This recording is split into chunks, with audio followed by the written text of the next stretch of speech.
ಎಲ್ಲರಿಗೂ ನಮಸ್ಕಾರ ರೀ. ಬಿಗ್ ಬಾಸ್ನ್ಯಾಗ ಗಿಲ್ಲಿ ಮತ್ತು ಅಶ್ವಿನ್ ಅವರ ಒಂದು ಒಳ್ಳೆಯ ಬಾಂಡಿಂಗ್ ಆಗೈತೆ ನೋಡ್ರಿ. ಅದು ಏನಂತ ನೀವು ಒಂದು ಸತಿ ನೋಡ್ಕೊಂಡ್ ಬರ್ರಿ. ಸಂಕ್ರಾಂತಿ ಎಂದು ಜಗಳಾಡೋ ತರದಲ್ಲಿ ನಾನೇ ನಿಮ್ಗೆ ಹೋಗಿ ಬಾರೆ ಅದು ಅವಶ್ಯಕತೆ ಇರಲಿಲ್ಲ. ಯಾಕಂದ್ರೆ ನೀವು ವಯಸ್ಸಲ್ಲಿ ದೊಡ್ಡವರು, ಅದನ್ನೆಲ್ಲ ನೆನೆಸ್ಕೊಂಡಾಗ ಇಷ್ಟು ದಿನ ಸಿಕ್ಕಾಪಟ್ಟೆ ಬೇಜಾರಾಯ್ತದೆ. ತುಂಬಾ ಮುಂಚೆ ಗಿಲ್ಲಿ ನೋವು ಹಾಗೂ ಮಾಡ್ಬಿಟ್ಟಿದೀನಿ. ಸಾರಿ. ಅಶ್ವಿನ್ ಅವರು ಜೀವನನ ನಿಂತರ ಈ ಜಗಳ ಲೈಟ್ ಆಗಿ ಆಡುತ್ತಿದ್ದರು ತಗೊಂಡು ಎಂಜಾಯ್ ಕೂಡ ಹಾಗೂ ಮಾಡಬಹುದು. ಎಲ್ಲವೂ ಸೀರಿಯಸ್ ಮತ್ತೆ ಆಗಿ ಒಟ್ಟುಗೂಡುತ್ತಿದ್ದರು.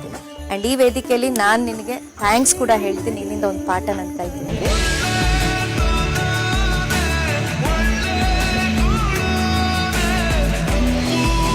ಬಿಗ್ ಬಾಸ್ ಇಂದು ರಾತ್ರಿ 9:30ಕ್ಕೆ.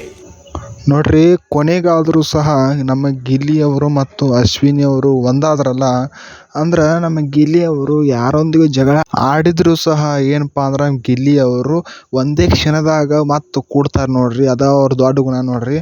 ಆ ಒಂದು ಜಗಳನ ಯಾವ ರೀತಿ ಮುಂದುವರಿಸ್ಬೇಕು ಮತ್ತು ಯಾವ ರೀತಿ ಸ್ಟಾಪ್ ಮಾಡಬೇಕು ಅನ್ನೋದು ಅವ್ರಿಗೆಲ್ಲ ಚೆನ್ನಾಗಿ ಗೊತ್ತೈತೆ ನೋಡ್ರಿ ನಮ್ಮ ಗಿಲ್ಲಿಯವ್ರಿಗೆ. ಹಾಗಾಗಿ ನಮ್ಮ ಕನ್ನಡ ಜನತೆಗೆ ಅವ್ರಿಗೆ ಗಿಲ್ಲಿ ಅಂದರೆ ಇಷ್ಟ ನೋಡ್ರಿ. ನಮ್ಮ ಗಿಲ್ಲಿನೇ ವಿನ್ನರ್ ಆಗಬೇಕಂದ್ರೆ ನಿಮಗೂ ಅನಿಸಿದ್ರೆ ನಮ್ಮ ವಿಡಿಯೋಗೆ ಲೈಕ್ ಮಾಡಿ. ಮುಂದೆ ವಿಡಿಯೋ ಸಿಗ್ತೀನಿ. ನಮಸ್ಕಾರ. ಜೈ ಹಿಂದ್, ಜೈ ಬಿಗ್ ಬಾಸ್.